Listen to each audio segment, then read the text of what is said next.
संगवारी मला राम राम जय जोहार छत्तीसगढ़। संगवारी हो मैं हूँ मुस्कान और मैं आप मला ये बताया बर आए हूँ कि मैं आप मन बर एक चैनल लेके आया हूँ जेकर नाम है अमृत स्वर। आप मला ज़्यादा कुछ नहीं करना है, आप मन जाओ चैनल ला लाइक करो, सब्सक्राइब करो और घंटी के बटन ला जरूर दबा दे। राम राम जय जोहार जय छत्तीसगढ़।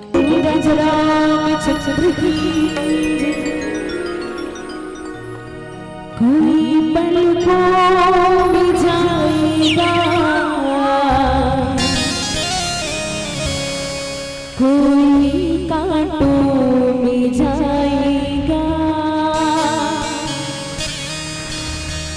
दुनिया की रीत ऐसी है, जो बोएगा वो पाएगा। ना हाथी है ना घोड़ा है ना बंधु है ना साथी है, अकेला यथा जग में अकेला ही तू जाएगा। बीती जाए ना सारी उमरिया,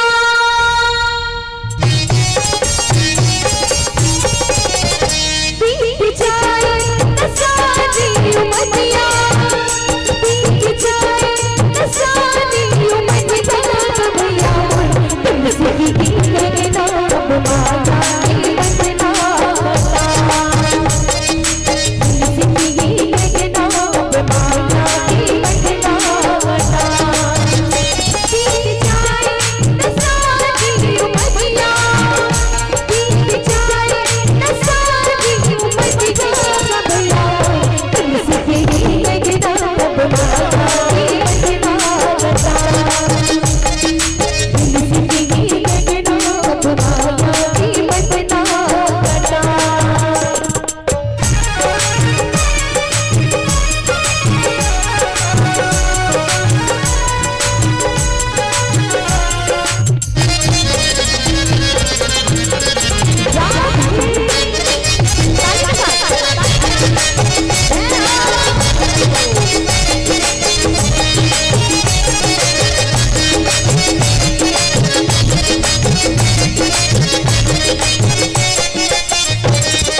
बोल सिया रामचंद्र की जय।